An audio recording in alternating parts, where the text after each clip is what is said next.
Oh, how long has this been playing? Sorry about that. Something was after me. Hopefully you can't get through that door, which I just sonicked shut. Uh, hopefully it'll be okay. Hopefully I'll be able to finish this before anything breaks in. Oh God, they're trying to break down the door. Okay, best get this done quickly. This is Hello, my name is Adam from the Dimensional Gamer Squad here. Quickly, I need to get this done. Oh God, I'm gonna die. Basically, this is a ranking of all the episodes of Christopher Eccleston, and even though he was in one series in 10 different stories, 2 parts counts as one story, so 10. I feel like the way I described it when I did the first ranking, people got a bit confused. I go like, okay, but Aliens of London is your least favourite episode in Series 1. But World War 3 is like your 10th favourite. So where would that put it in the ranking list? Well, I'll be happy to tell you. You'll find out in this video. Oh God, quickly. Okay, so let's get into this right now. Run! Right, sorry, I did that wrong. Nothing's perfect. Run. So, let's get into this. Hold on, dropped a piece of the Sonic on the floor. Right, so, yes, I kind of got a downgrade from the last episode, so, I'll do the same thing I did in the last video with Doctor Who, and I did with this, so. Oops. No, it's fine. I think it's supposed to come off, so. That's good. Let's get into this. So, 10th place is The Long Game. I think we can agree that this one was just proving that Rose is a good companion and no one's meant to be in the not everyone's supposed to travel in the TARDIS with the Doctor. There's really nothing great about Adam as a character. The villain, the mighty Jagfest of the Holy Hadrastic, Max Rodentho, was kind of a insert monster here. Simon Pegg did an amazing job as the editor, but it just wasn't a great episode. It was just setting up the finale of that series, and that's all it did, apart from just showing that Rose is a great companion and Adam isn't. Moving on. So, 9th place, we have Aliens of London and World War 3. Now, if you remember from my ranking of Series 1, or my review in Series 1, I said Aliens of London is my least favourite episode, whilst World War 3 is 10th place. I put it 9th place because putting these 2 episodes together with an okay episode and a rather bad episode together makes it a mediocre episode, and that's all what the other episodes but further in the list are, apart from they don't have a bad start to it. So, Aliens of London World War 3 is 9th place. Don't get me wrong, I like the Slovene, kind of like the Slovene. I prefer them more in Doctor Who than they are in the Sarah Jane Adventures, because in Doctor Who they're running around completely Homo sapien, like, I don't know. They actually they actually look and sound intimidating when they're in Doctor Who, but when they're in Sarah Jane Adventures, they're just like, ugh, and just, instead of running around, they just walk around, go like, ugh. Kind of like a zombie kind of thing, but not really a zombie. What I'm trying to say is, the Slovene did a better job with Doctor Who did a better job with the Slovene than what Sarah Jane Adventures did. World War 3 was a great episode for Mickey, especially, or Ricky, as well as the Doctor likes to call him. Aliens of London. Oh God. Where do I start with this? Apart from it started off bad, ended bad, introduced Harriet Jones before she died and became Prime Minister. What? Before she became Prime Minister, but then before she died. World War 3 just kind of closed that little arc on Harriet Jones and introduced her as future Prime Minister. So that's pretty much it. And we don't see her till the Christmas invasion. Well, really. Won't be for another few weeks for me. Sorry, I'm looking in the wrong direction. There we are. Okay. Moving up in the list, we have 8th place being The Unquiet Dead. Now, I need to say, I do actually like this episode a lot. The actor that played Charles Dickens was amazing. The actress that played Gwyneth, I think her name is, did a great job as well. And also, I need to say that even though they're a bit of a forgettable enemy, the girl I think did was a perfect representation of a race which kind of got caught in the crossfire of the Time War and kind of got lost their planet and all that, which I thought was actually really good. And then straight up betraying or lying to the Doctor along with Charles Dickens, Rose, Gwyneth and whoever that old geezer was really well done. And honestly, they were compared to angels, but I'll say they are angels. Angels of hell. But don't worry, they're not on the mediocre side. They're kind of like on the badish side, but they're still kind of good aliens. I like them. Moving up in 7th place, we have Boomtown. And there's only one reason why Boomtown is this far up the list and will not go any further no matter what. Yes, this is another Sabine episode. It wasn't amazing, but there was one key aspect in that episode that made it a lot better than the previous episodes I mentioned. And that is the dinner scene with the Doctor and blonde Firefox Pasmere Day Sabine. Where the Doctor gets to know more about the Sabine and what they do when life is in danger. Let's say like they can exhale poisonous gas or shoot a poisonous dart out of her finger. Only for female Sabine. And also, she keeps trying to kill the Doctor, but the Doctor keeps seeing right through it, even swapping around his wine glass for hers. Which I could have seen that would have worked if she distracted and then put poison in her own glass. Then that would have been actually really good. That was something similar to this, I'm not sure if it's in America, but this British sitcom, I'll say? I don't know.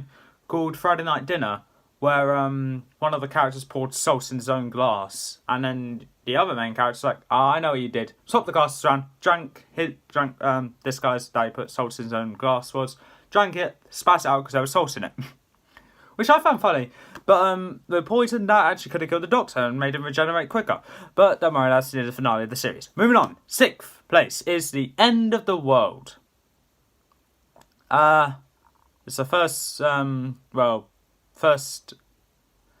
like to say it's the first adventure for Rose, but really isn't. Kind of like the first travel in the TARDIS for Rose. It was a bit okay. It's not as great as the start of the series, but I think it was decent. It wasn't overly great. It wasn't overly bad. They introduced some aliens which seem important after giving their full name to it, like the Mox of Balhoun. But we never see any of these aliens again, apart from Cassandra O'Brien, Delta 17, or the Face of Mo. Those are the only aliens we see again, but we don't see any others. Okay, those robot spiders I'm not counting because they are, well, robots. Moving on, we have Rose. Rose, the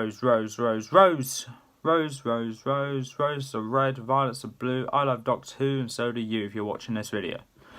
Rose was actually a really good start, a bit mediocre, and that's actually why I'm glad to call it mediocre, because it's in the middle of this ranking video. Rose was a great episode. I liked this episode a lot. A great introduction to Christopher Eccleston. And me and Lucas having a conversation yesterday. What was the first line? What was the line in Rose that made Christopher Eccleston actually seem like, yes, that's the Doctor? We agreed was, I'm the Doctor, by the way. What's your name? Rose. Nice to meet you, Rose. Run for your life. So that was Christopher Eccleston. David Tennant, I can't remember what we agreed on, but I think it was, I demand you to tell me who you are. I don't know. You see, I'd love to tell you, but I really do not know. And then Matt Smith, I believe, was, oh yeah, hello, I'm the Doctor. Basically, run. Yeah, I actually haven't watched Deep Breath in ages, so I won't be able to know for Peter Capaldi. Woman Who Fell to Earth, it's been a while since I've seen that, and I wasn't really paying attention because it was a bad series. So I won't know for Jodie Whittaker. And I haven't watched any episodes of the classic series. I just know the first episode. I just know the names of some episodes, like The War Games, Planet of the Spiders, Caves of Arizona, Attack on the Rani, the movie, Unearthly Child, 10th Planet, just stuff like that. But Rose was a great episode. I really like that. And really, call me a bit, I don't know what you want to call me. Call me plastic or whatever. I like the Autons. I don't know why. They're not exactly on the bad side, but not on the great side. I just say more like in the middle. I like the Autons, but not a lot. Controlled by the Nestine consciousness. And we never saw the Nestine again. Like, yeah, I'm aware that Nestine consciousness died, but as kind of proven in the Big Bang in Series 5, there can be more than one Nestine. So, because, well, that way the Autons, how could they come back and the Pandora opens? So that means that we can get another Nestine, and I really want to see another Nestine, because, yeah, maybe it's just a thing in a vat that doesn't move, but I think it might make a good episode if you give a good storyline to it.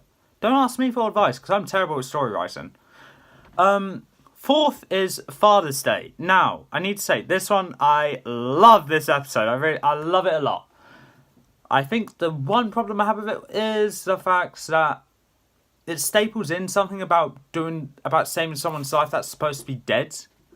It staples that into the Doctor Who time frame, and then it just moves it into...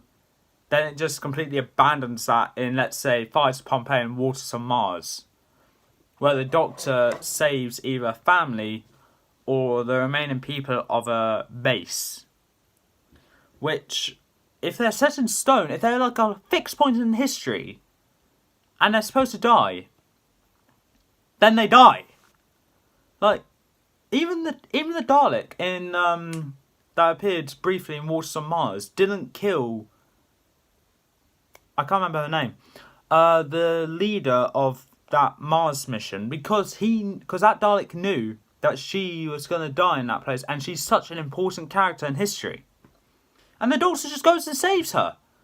That is a very good explanation of saying the Doctor gets a bit carried away with his own adventures. And they just completely abandon Father's Day because of that. And that, I'm going to get so much hate for this. And that is kind of why I'm not a big fan of Fires of Pompeii and Waters on Mars, because they go completely against Father's Day. And something that's stapled in at the start of the series. Third place, we have... Well, we've got two parts left and one single episode. And I'm sure you could guess which one's next if you pay attention to my rankings. Third place is the 5th place episode for this ranking. And... Well, third place is the 5th place episode for my review, and that is Dalek. Dalek was kind of like... It was kind of like a secluded episode, I would say. Kind of like reintroducing the Daleks to the new generation Doctor Who, where the new viewers of the show, like me, Reese, probably you, Lucas, and a bunch of other people that you may be watching this as well, might be thinking like, what is that? And then you just see the Dalek, then you just see the Doctor's reaction to this guy like, you should be dead. Why don't you just die? And just so much like that. And then you see the old viewers, so for example, that'd be my dad, and I just see a look of pure terror in his eyes, go like, oh God, they're back. And also that brief glimpse of the Monday Cyberman, which was also something that showed a bit of terror in my dad's eyes, because they're like, oh God, they might be coming back as well. Which I was like, oh great, we're in for some surprises, yay! And then Series 2 came out and showed the parallel universal Cybermen, which I kind of like, but my dad hates, so okay. I need to watch the classic series. If I do, I'm going to need to... Yeah, that'll be a lot of reviews coming out. Okay, moving on. Second place is, well, clearly a two-parter. Sorry, I need to talk more about Dalek. Henry Van Sassen. He's more along the lines of, wouldn't say a proper villain like the Dalek, but more like a greedy millionaire, a greedy alien collector.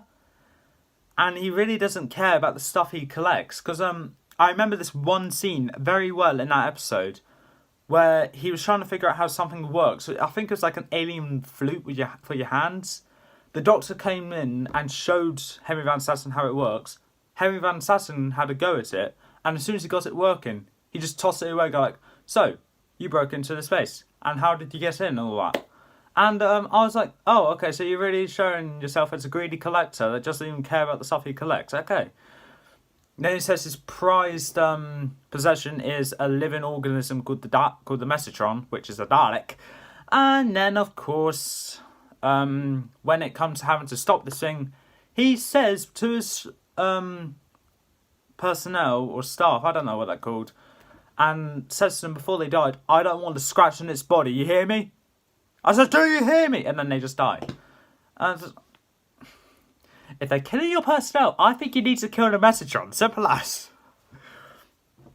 Second place is The Empty Child and the Doctor Dancers. Now this is basically one of the best episodes in the series. So I need to say this straight up. This was by far one of the best episodes.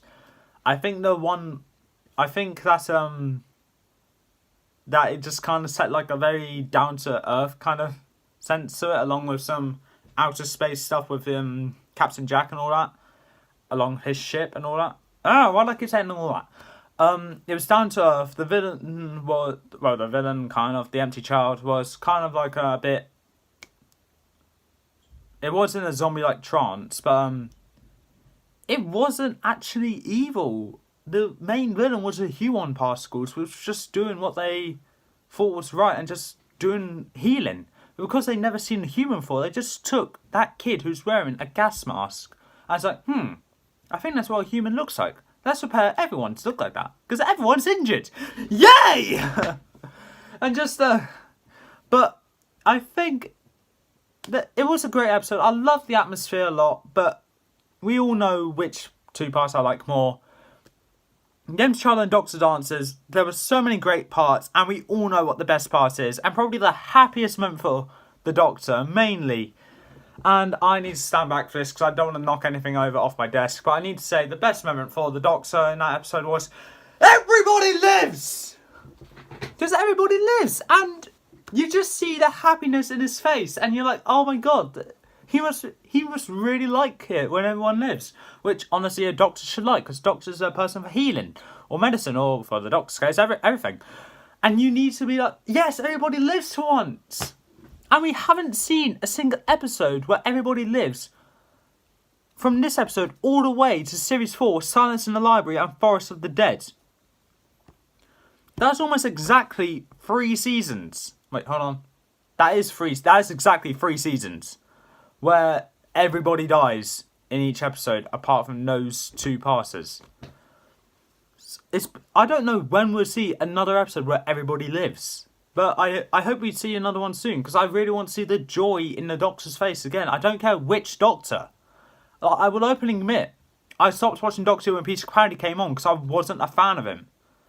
But I like to see at least one episode where where Peter Capaldi, Matt Smith, or Jodie Whittaker will get to say everybody lives, because you see the happiness in Christopher Eccleston's face when he says that.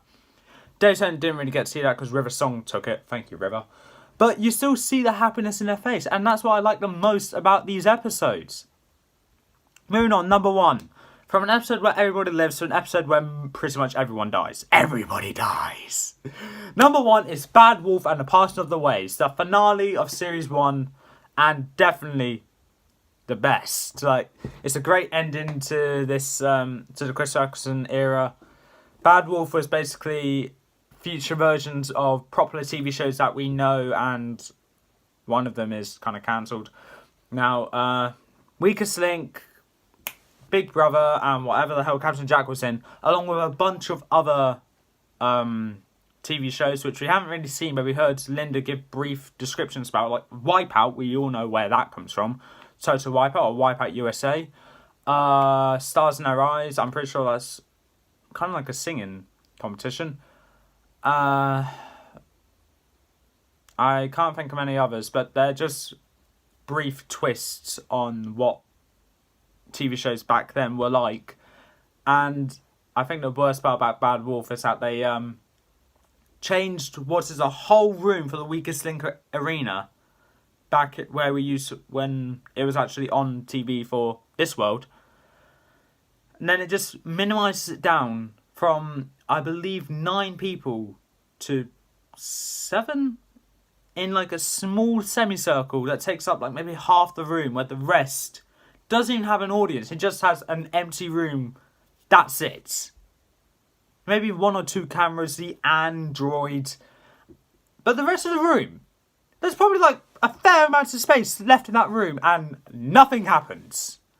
What the hell? And the Big Brother part I liked a lot. And I liked the fear that was shown in Linda with an eye's face and Strood, I think his name was.